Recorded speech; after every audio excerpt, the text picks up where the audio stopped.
Hi, this is Jack Stanley, and I wanted to talk about Thomas Edison and his views and thoughts and comments on Victor Records. I thought this would be kind of interesting and kind of fun because Edison did not have a very high opinion of the Victor disc. And of course, when Edison was in the earlier part of the age of the phonograph, they were doing just cylinders. And there were contracts made up for many singers that some of them would record for both Victor and Edison because Victor would always be the disc and Edison would always be the cylinder. But all of this changed around 1911, 1912 when the Diamond Disc record came out. And they lost a lot of individuals that had recorded for them, which was really annoying Edison. And they did experiments trying to transfer from cylinder to diamond disc some recordings, which just didn't seem to be very successful. Now, of course, they lost Harry Lauder and they lost Victor Herbert, but Victor Herbert's a very different story.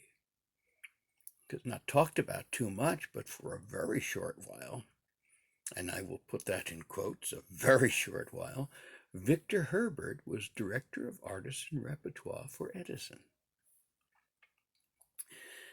I think that lasted maybe 2 or 3, 4 weeks. And then Victor Herbert kind of told Edison what to do with his ideas and left and never recorded for him again. Whether he had a contract or not, it didn't seem to matter. There were no more recordings made by the Victor Herbert Orchestra for Edison. And Edison would become the director of artists and repertoire. And of course, what he would do, he would listen to countless recordings of his competitors. He listened to Victor. He listened to Columbia. He listened to Fonotipias. Now, of course, he was pushing for a lot of classical music, and he was looking for the right kinds of singers. And more often than not, he couldn't find them because he wanted singers that did not have a tremolo. He didn't want to find a violinist that had a heavy vibrato, which he called a damn curse. He was looking for certain singers, and some of them just didn't quite exist. One of the singers that he adored and loved was Elizabeth Spencer. And Elizabeth Spencer, he liked so much he had a scientific study done on her head. And he wanted to find out how she vibrated. And he actually had a whole detailed thing on her skull and talking about how it vibrates so many times per second, etc., etc. And he actually used her later on the experiments with the 125-foot horn. But at that point, he wasn't as enamored about her as he was when she was young. Even when he was asked toward the end of his life what was the greatest voice he ever heard, he said Elizabeth Spencer when she was young. But Edison fancied himself quite the artist and quite the vocal talent scout. And so he listened to all of these recordings. And the more he listened to them, the angrier he got, because he felt that Victor Records, especially, had a false, high-pitched sound that drove his ear crazy.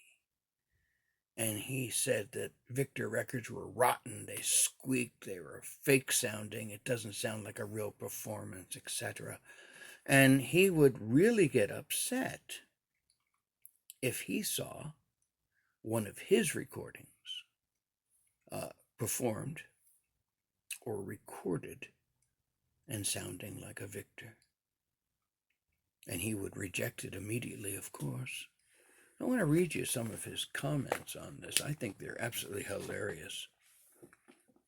And what he would often write, like there was a band piece that had been recorded by the Edison Company, and Edison listened to it, blew his lid, and he wrote, "Rejected, sharp, brass, coarse, like the old wax cylinder stuff. This does not go on the disc, and I don't want any more of this combination of instruments. The victor can have the monopoly. He listened to another. He said, Victor is sharp, R should be mellow. The public continually speaks of this, and it's our selling point, and I want it. And then he goes like, sharp, rotten, squeaks, rejected for the disc and cylinder, Victor type of recording. And another time he wrote another recording, explosive, and where explosive has a sharp Victor eardrum tickle.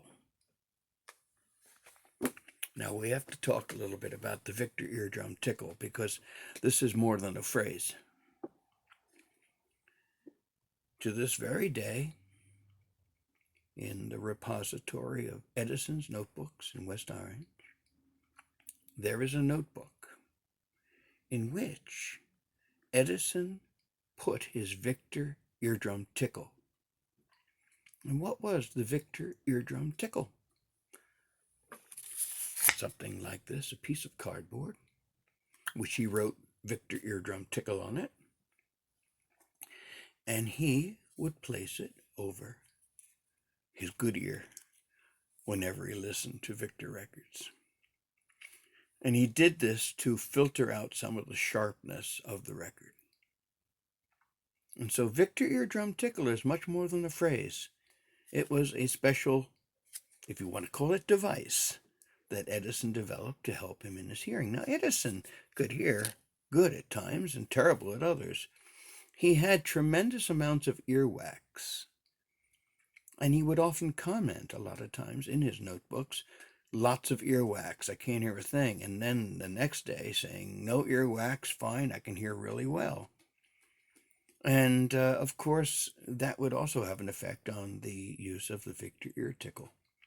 I hope that's published sometime and you'll see pictures of the Victor ear tickle. It's really kind of cool. I want to read you some more of Edison's comments on Victor records and some of the artists. He listened to La Bohème, and the number was 96002. It's a quartet Mach 3. And Edison writes, only fair. Farrar should not be permitted to sing on a phono. She will jump out of any record. And then he listened to Victor 95209. Jacobi, Caruso, Jaunet, and Alda. And he writes, ridiculous noise. Then he listens to 95210, same artist. Caruso is getting a big tremolo. Tune no good, all no good. And he writes here, Fritz Kreisler, and the record is 74294, absurd. They don't appear to be able to record and reproduce the violin. No overtones of the violin are reproduced, all fundamentals. Another time he listened to Victor 17058 with Harry McDonough and the American Quartet. And it says here, his chattering tremolo is getting worse. And also his clothespin on the nose is getting tighter. He also mentioned, with a lot of the Fonotipias that he listened to, that they should be soaked in lime. And he felt that way about a lot of Victor records, too. They should be destroyed as quickly as possible. And he was upset about the sounds. He liked this mellow sound. This became his fetish in many respects, that he had to have mellow no matter what. And if mellow was not captured in one of his records, he would just go absolutely nuts. And he also mentioned that he found that the Victor machines were exacting a heavy toll on the records.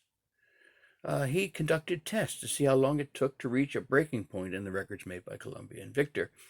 And he found that after 30 plays, changing the needle each time, there was significant wear to the grooves of the record.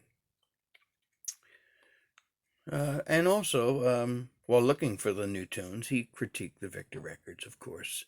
And it's interesting because he was always looking for new tunes, and he would often mention some of the people on Victor and say, we should get them.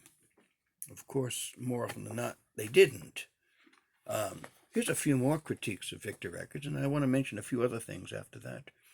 He listened to Victor 74296, John McCormick. The voice or tune, no good. And then one of my favorites, he listened to 17075A, Victor, Al Jolson. Coney Island beer saloon singer, not for us. It's interesting to note, I mean, he listened to lots of other stuff. He listened to the Lucia Sextet. And his comment falls under the category of slightly unusual and bizarre. He said, the tune good, splendid. Voices interfere. We can beat this and in time make it our star. We do not need so many voices.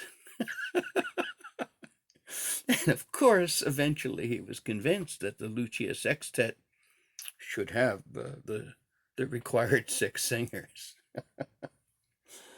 And so he goes on. I want to mention a few other things that he did here. It's kind of fascinating. He listened to some jazz, and actually some of the records that he put out, he kind of talked about them quite a bit, and we'll talk about those in future times. But here's some of the singers that he auditioned and what he wrote about them. And I took a few that I thought was kind of fascinating. This is, let me see here. You know, he wrote of operatic voices, 95% have a tremolo, and they don't know it. And he also would write this, like for a violinist. Here's an interesting thing. Miss Amy Neal, violinist, January 7th, 1921. And he writes this. As far as I can untangle the violinist from the damn piano, she is a very good violinist. Why does the pianist start to play loud when the violinist goes on the E string? I don't want to hear the damn piano. It is only to assist the violinist. I do not want to hear it. Just where I wanted to study the double notes and the E strings, it starts pounding. Some people have no sense or judgment. 278th request, to keep the piano just loud enough to assist the artist. I don't need to hear it at all. There's another violinist, Fred McMurray. June of 1918, he writes, first class. He don't vibrate his fingers and spoil the music. Looks to me as if you have a fine violinist here. Would also like to have heard something with high notes. And then he listens to another David Mann's violinist, and he writes, this is the worst Ave Maria I have yet heard. His violin strings are rotten, and his fingers, he vibrates his fingers incessantly. He is weak in volume, and his volume varies badly where it should not vary. And then there was Martha de la Torre, I believe, and it was October of 1920. First class violinist. Can you make a contract?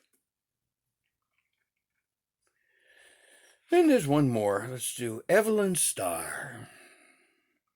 She does not pull a steady bow. She exaggerates the infernal tremolo, making it too conspicuous. How can any person judge the capacity of a violinist by making a trial with a tune like this? I am going to make a damn strong kick if the lobster responsible does not use what little brains he has in the future of these trials.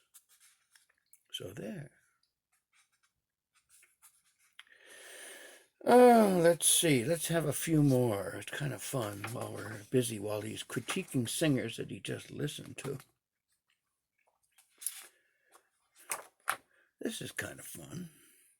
These are some auditions that he listened to, and some were records. And he said this is when he was listening to a Gertrude Cugat. And Edison writes, "This is nearly the limit.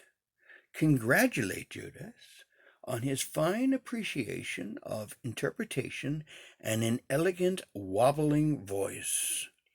Rotten." However, he listens to Mrs. Rosetta Stevenson, the soprano, and Edison writes, "I withdraw Cugat and decide Mrs. Stevenson shall have the prize. If anything would make the Germans quit their trenches, it would be this. My God, this is awful. Has intelligence fled from our planet? This is a Judas star." Then he listens to a young man named Master Richard Healy, countertenor, and Edison writes, "Sounds like a broken down Italian soprano. No timbre. Oakland is 100% better." Then he listens to a Masonic trial record. "Past, but rotten. I will never join an organization that has such rotten, stupid stuff as this." He listens to Sam Ash, who recorded for Columbia, and he says, "No interpretation, no brains to submit a sample of a tune like this. Recording department, to send a tune like this? Has a tremolo? Should he make a sustained note? Not only sustained note, he gave the same tremolo. Has a sharp tinge, cabaret tinge, a la Murray in his voice. Couldn't sing a sentimental song that would be affected to save his life.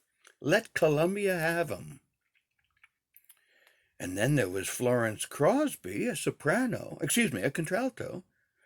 "And it's too bad this woman has a tremolo and a cat sound. She has such a deep, fine contralto voice. I wonder if she could not get rid of it. And then the deficit she has is a sudden change of volume. Whoever taught her should be placed over a wheelbarrow and whipped with a board. Can't use her."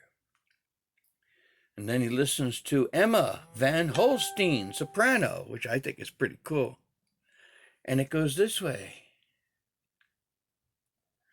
"This type of soprano is useless to use. She sings in places so weak that I can hardly hear, and then she lets out a yell like a wild Indian.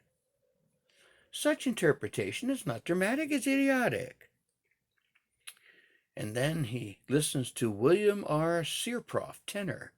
"Oh, no. Sounds like a Jewish cantor discharged for incompetency." And then he listens to Tom Burke, the Irish tenor, the John McCormack of Europe.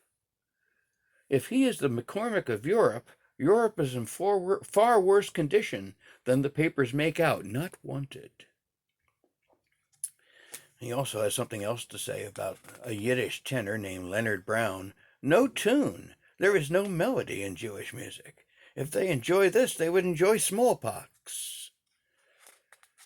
And that's some of the comments that he would say. Some of the comments he would give on Victor Records and others that were auditioning, and usually they were taken from Victor Records. Didn't like much of them. But as long as he was armed with his Victor ear tickle, it was good. So always remember, whenever Edison listened to a Victor record, he was always armed the Victor ear tickle. Yeah, I hope you like this information. It's kind of fun to share some of the stuff. I have more. I want to talk about Edison and jazz bands. That's going to be interesting, won't it? And and I have a number of other things I want to do on Edison and his comments about recording. So, thank you.